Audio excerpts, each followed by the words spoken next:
So let's move on to potential energy now. So under types of energy, we saw many forms of energy: chemical, heat, and we saw something called as mechanical. Under mechanical, I told there are two forces.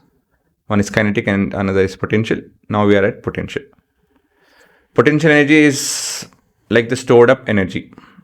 It's generally, it's waiting for us, it after a certain threshold or something, letting go of something, some force, the energy will be used up. It's energy waiting to happen. That's one of the ways of defining potential energy. So I have a small flow chart for you guys. So potential energy of a system. As a definition, potential energy is energy stored in a body or a system by virtue of its position in the field of force or by its configuration. So it can happen because of some field or because of the configuration. Right? So let's have a look at the small note. Total kinetic energy of the system is the algebraic sum of total kinetic energy of all the members of the system. That's a definition we need to recall. So potential energy arises because of two or more parts of the system interacts with the help of force. Now, let's consider work is done on a system. Okay, I do some work. If I get to see no change in kinetic energy or heat of the system, or there is no sound and stuff, right? So there is no other traditional things that we see. So there's no kinetic energy gain per se.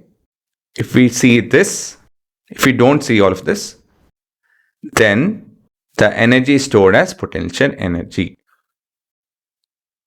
Okay, so because energy cannot be created nor destroyed, it has to go to some form, and that some form is your potential energy over here. The potential energy can be spring potential energy, electrostatic potential energy, and gravitational potential energy. So electrostatic you will be studying, for some of you it might be next academic year. Spring we will be studying in this section itself, and gravitational potential energy is something we will be studying now actually.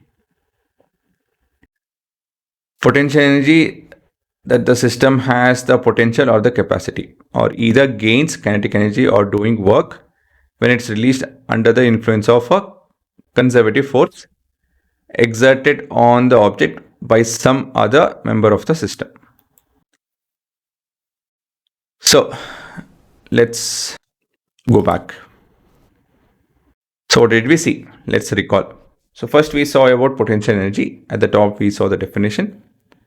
So definition tells that, what is the energy possessed by the object because of its position related to the other over here. So we spoke of fields and configuration and everything, right? Then that was the definition. Then we went on to other things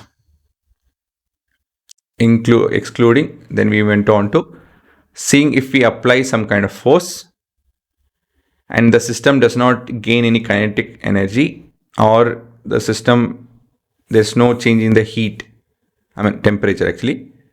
There is no heat, that is movement of any kind of energy in that manner. Increase in temperature or decrease in temperature. Actually, it will be increase in temperature if it happens. So if we don't see all of this, basically, the system has to have gained it in terms of potential energy. It's a stored energy. So post a particular trigger, that is released. So potential energy can be in many forms. So what we are looking at is gravitational, spring, and electrostatic. Okay, so I hope you guys were able to recall. I'll show it to you guys once more. So potential energy of a system, it arises when two or more parts of the system interacts via a force, and this force I've underlined. So we have this conservative force and all of that. Then work is done on a system, but we don't see any change in terms of kinetic energy or heat or anything.